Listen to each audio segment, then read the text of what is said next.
Sol Invictus, a través del tiempo. En Sol Invictus, a través del tiempo, también hablaremos de cuestiones que son concomitantes con la astrología, la sabiduría de todos los tiempos. Y lo haremos de una forma, pues, sin alharacas, sin cohetes, de una forma discreta, no secreta, discreta, y siempre en un tono suave y a media voz.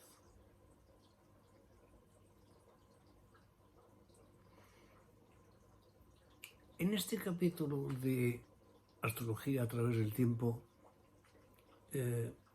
vamos a situarnos en unos tiempos muy lejanos, que normalmente no se conocen en astrología o como la astrología primaria, pero vamos a remontarnos a tiempos antiguos. Y lo vamos a hacer de alguna manera partiendo de la prehistoria, del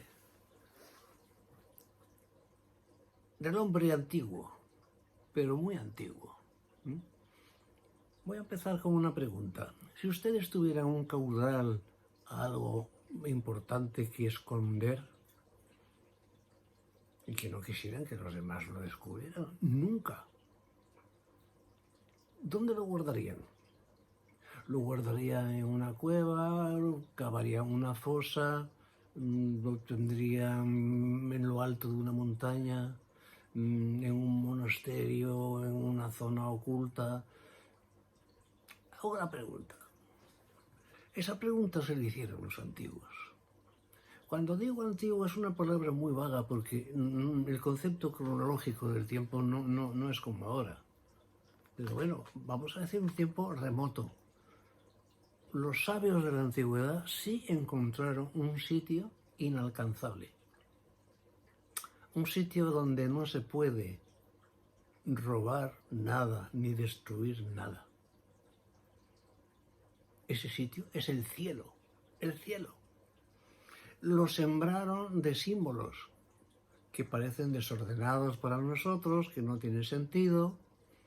También hay que decir que con el paso del tiempo, como la astrología ha servido para guiarse en la marinería sobre todo, pues bueno, pues algunos dan por hecho que no tiene orden ni concierto. No.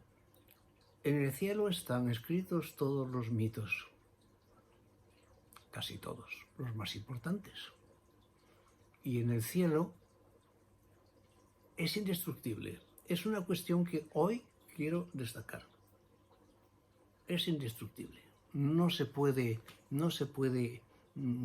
entrar en el cielo y romperlo, robarlo, no se puede.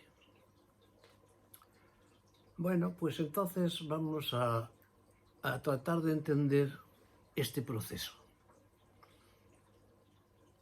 No me puedo detener en cada cosa, pero vamos a seguir este proceso. Vayamos a lo más tardío que podemos encontrar en la historia, que es justamente el hombre primitivo, el paleolítico. El paleolítico tenía una característica, que es que estaba de alguna manera enemistado con la naturaleza y con el cielo, pero enemistado con miedo, porque le superaba. Imaginaos aquellos paisajes tremendos, acantilados, bosques, donde tenía que vivir y donde tenía que luchar para comer y comer cazando. Ahí os dejo unas imágenes. Era cruento y había días que no podían comer, que no podían cazar. Y tenían luego que llevarlo a donde está la cueva, donde está la familia que va a heredar, o el clan, como se quiera llamar. Por lo tanto, veía la naturaleza como un enemigo, pero con respeto. un respeto pavoroso a veces, pero lo tenía. Además, la naturaleza parecía estar animada por voces, por seres que movían todo eso. El aire pasando a través de los árboles pues generaba, lógicamente, voces, las voces del aire, el agua de los ríos, el agua de la lluvia. Todo en la naturaleza tenía su voz. Y así fue evolucionando el Paleolítico, refugiándose en cuevas y empezando a querer dominar un poco la naturaleza, que en el ser antiguo no era un dominio como el de ahora, era un congraciarse. Si cazaba, pues trataba de pintar en las paredes, en las pinturas parietales, en las cuevas, aprovechando también las formas que cogen las rocas. Lo que quería era justamente pues adueñarse de alguna manera del animal. Adueñarse de alguna manera significa tenerlo más cercano, más próximo, haberlo vivido pintándolo. Y eso creaba un vínculo con el animal para poder ser cazado más fácilmente, ya no era un ser distante. Con respecto al cielo, pues pasaba otro tanto. De pronto tronaba, truenos que eran impresionantes y caían rayos. Todavía en tiempos más tardíos hay dioses que lanzan rayos como castigo. ¿Qué pasa? Que el primitivo, lógicamente, lo veía como un castigo y quería congraciarse con ese cielo. Un cielo que por otra parte ofrecía una solemnidad y un orden que no tiene la naturaleza, o que no se percibe en la naturaleza con la misma claridad que el cielo. Por lo tanto, el hombre que pasaba muchas horas viendo el cielo, pues de alguna manera lo trataba como algo superior. Superior porque de él venía todo, venía el sol, venía la vida, venía todo. Ahí empiezan los primeros balbuceos de una religión. Tenemos que contar ahora con el chamán, un personaje que los dramaturgos y los estudiosos del teatro lo han de alguna manera tratado como el primer actor. No es del todo cierto, hay algo de verdad, pero no toda. El chamán era un señor que lógicamente trataba de congraciar las dos fuerzas, naturaleza, hombre y cosmos. ¿Y cómo lo hacía? Pues de la forma más primaria que podía entenderlo. Se revestía de la ropa que le proporcionaba las pieles de los animales, las cornamentas, todo lo que es un animal de caza. Y se lo colocaba encima. Pero claro, el dramaturgo o estudioso del teatro lo ha dejado ahí. También pronunciaba palabras sanadoras que estaban en relación con los sonidos de la naturaleza. No eran palabras exactamente, sino que esas palabras contenían parte de los sonidos que necesitaba en ese momento. ¿Qué ocurre entonces con el chamán? El chamán no se viste de atrezo o de atrezo, como se puede pensar. No, el chamán se imbuye de la fuerza y del poder que tiene el animal justamente para conferirse ese poder. Hay una transferencia y esa transferencia la va a pasar también al clan. Y va a hacer bailes parecidos a los movimientos del animal. Y todo lo va a colocar también en el cielo. Porque si hay una tormenta que lanza rayos, que fulmina, el chamán será el encargado de aplacar lo que él interpreta, o el clan interpreta, como la ira de los dioses. No es la palabra exacta, pero las iras superiores a su plano de existencia en la naturaleza. Y por lo tanto va a echar mano de lo primero y más antiguo que hay en el congraciamiento con el cielo, que es dar una parte de lo que tiene a esas fuerzas naturales que son muy superiores a él. Y de ahí viene que una parte protege el todo. Eso subsiste todavía. Subsiste. Miles de años después, por ejemplo, el pastor sale en primavera con el rebaño a pacer, ¿y qué va a hacer? Pues antes sacrifica un ganado para que los dioses... Estoy empleando palabras que no existían entonces, hay que entenderme. Pero bueno, las fuerzas superiores quedaban satisfechas. Mataba 2 o 3 corderos, les ofrecía su sangre, que es lo más profundo, y así salvaba a todo el rebaño. Esto sigue pasando. No digo que haya sacrificios, pero no dejo de decirlos, porque hay tribus que sí lo hacen. Y hay personas supersticiosas que cuando se compran un traje, cogen 1 o 2 hilos y lo queman. ¿Por qué? Pues porque para proteger el traje. Son cosas que la psiquiatría ha colocado en el nivel de neurosis, pero que son residuos de ese quo. Eso es que hay que realmente salvar a la mayoría restando a la minoría. El chamán entonces es el que se ocupa de lo medial, y por lo tanto tenemos ya un sacerdote en marcha. Tenemos una persona que va a mediar, y esa persona pues pone mucha atención a la naturaleza, pero también la pone en el cielo y contempla el cielo y descubre cosas interesantes. Por ejemplo, en las llanuras de Francia se descubrieron asentamientos donde había muertos enterrados en una posición fetal. Esto más adelante hablaremos de ello, porque es muy interesante y tiene una explicación astrológica.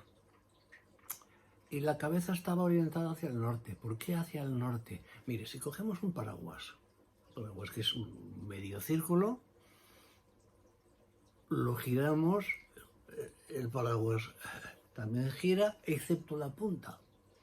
La punta queda inmóvil. ¿Qué es la punta de la Tierra? Pues la estrella polar, que es la continuación del eje polar de la Tierra. No es siempre la misma, porque hay un fenómeno que se llama precesión de los equinoccios, pero ahora no viene al caso. Siempre hay una estrella polar, que no lleva el mismo nombre, pero que es la dirección que marca la continuidad del eje de la Tierra.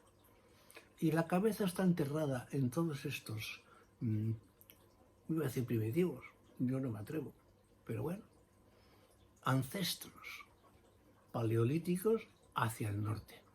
¿Qué quiere decir eso? Que el norte no se mueve. Si cogemos el paraguas y lo giramos, la punta del paraguas permanece en el mismo sitio, mientras que todo el resto va girando. Por lo tanto, hay también un germen muy importante y avanzado de religión.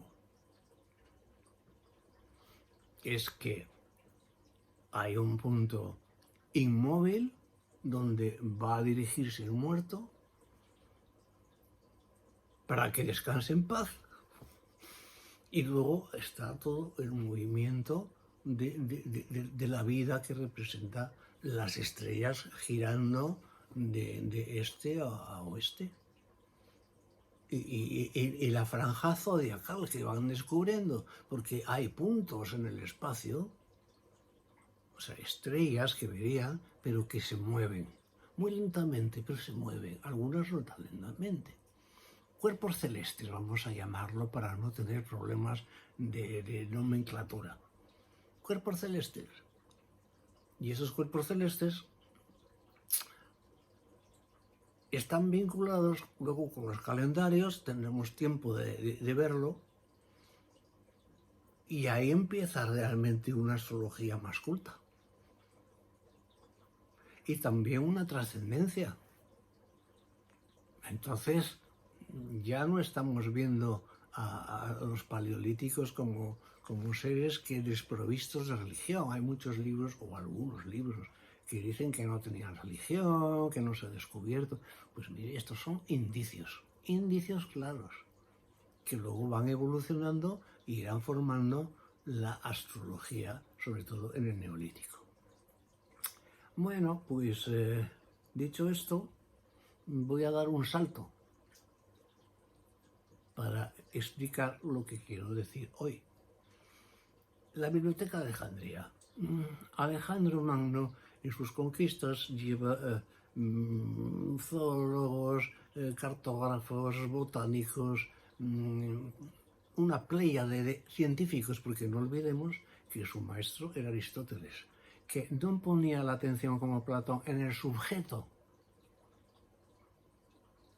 de observación, sino en lo que se observa, y por lo tanto era un científico. No quiero decir con eso que los científicos no pongan atención al sujeto. No, quiero decir que en aquella época pues, estaba todo por descubrir, y decidió Alejandro pues, hacer una biblioteca magnífica en un enclave maravilloso. Y ahí se creó una ciudad donde convergió todas las culturas de aquella época, podían verse por las calles centrales, por cierto, con orientaciones magníficas, urbanizaciones ortogonales, palacios, dos puertos, uno para mercantes, otro para barcos de guerra y deportivos. También había barcos deportivos, o sea, de ocio. Y en lo alto de la colina se elevaban los palacios y también la Biblioteca de Alejandría. Entonces, ¿qué hacía la Biblioteca de Alejandría? Lo estamos viendo en los grabados que ponemos ahora. Recopilaban todo el saber de la época, o casi todo, y lo clasificaban. Y luego también había amanuenses. Los amanuenses iban copiando todo lo que consideraban de interés, para que no se perdiera, porque había un cierto miedo a que hubiera destrucción. Podía ser por causas múltiples, incluso invasiones de otros pueblos, etc. Y esos amanuenses dejaban luego los pergaminos, los papiros, todo ese saber lo iban dejando a monjes de otros lugares para que lo conservaran, para que si faltaba de Alejandría, faltara. Muy bien. Estamos haciendo un repaso muy general. Hay un personaje muy desconocido porque no dejó libros y pasa muy desapercibido, que se llama Amonio Sacas en Alejandría. Amonio Sacas era estibador. Claro, en aquella época pues no había títulos, no había estudios, Bueno, había estudios de Alejandría, pero eran más autodidactas que se introducían en el terreno del conocimiento. Y Amonio Sacas nunca entró en un aula a dar clases, la daba en los patios de la biblioteca, porque había recogido de todas las culturas, había recogido lo que él creía más interesante, pero que provenía de tiempos anteriores a los libros, y le daba mucho valor a la cultura oral, que tendremos que echar mano de ella. porque también es muy simple y además estaba hecho en versos para que tuviera un valor mnemotécnico. Y ya para terminar, dejándolo aquí, nos vamos a colocar en el año 47. Julio César disputa en el puerto de Alejandría pues una batalla con los egipcios y de alguna manera quema gran parte de la ciudad. Y quema también la biblioteca de Alejandría, no, el Serapeum. ¿Qué es el Serapeum? La biblioteca hija. En la biblioteca llegó a ser tan grande, a acumular tantos pergaminos, que se tuvo que habilitar un lugar que es el Serapeum, en honor a Serapis, que era un dios pues sincrético, que aunara a todos los habitantes de Alejandría alejados de turbulencias. Los Ptolomeos eran gente muy inteligente. Ptolomeo II fue el que realmente implantó la biblioteca de Alejandría. Y Amonio Sacas, aunque la quema, Alejandría sufrió muchas quemas y los libros fueron desapareciendo. Aunque Marco Antonio llevó de Pérgamo muchos manuscritos. Manuscritos donde había tratados astrológicos y astronómicos extraordinarios. Se dice que siglos enteros se retrasaron en el mundo por la quema de Alejandría. Aún así, Marco Antonio trajo de Pérgamo muchos pergaminos. En fin, que de alguna manera Amonio Sacas también tenía su razón. Y los que con los que comenzamos hablando, pues también la tenía. El lugar donde no se quema nada, el lugar indestructible, es el cielo. Y el punto clave es la estrella polar, que no se mueve. He dicho que hay la precesión de los equinoccios, pero estamos hablando en un tiempo determinado. Nosotros, como generación, veremos siempre la misma estrella polar. Entonces tenemos un germen de teología, un germen, y tenemos también una duda que se disipa con la biblioteca de Alejandría quemándose y con un personaje que pasa al olvido, pero que guarda todos los elementos de cultura que son susceptibles de poder perecer. Bueno, pues yo no quiero decir más ahora. Espero que este primer capítulo os haya interesado, gustado, atraído. Y me gustaría que si fuera así, pues pusierais un me gusta, un like, un me gusta, o una suscripción, porque estos lecciones, si se quiere llamar lecciones de astrología a través del tiempo, van a ser semanales. También quiero decir que contestaré a todo lo que me pregunte. Yo estoy a vuestra disposición para tratar de contar lo que no se suele decir. Bueno, tampoco he dicho grandes secretos, pero la forma de hilvanarlos, y algunos caerán, pero siempre en una tonalidad discreta y en voz baja, sotto voce, que dicen los italianos. Pues eso es lo que espero, que podamos entablar una relación amistosa a través de este medio, y más en estos momentos en que estamos bastante separados todos, y yo me he decidido a contar lo que quiero y dejar lo que sea de interés y hacer una astrología que no sea pues excesivamente elemental. No difícil, porque lo que he contado creo que está claro. Incluso está en libros de niños y etcétera. Pero el ordenamiento es el que va a cambiar. Un saludo a todos y muchas gracias por vuestra atención.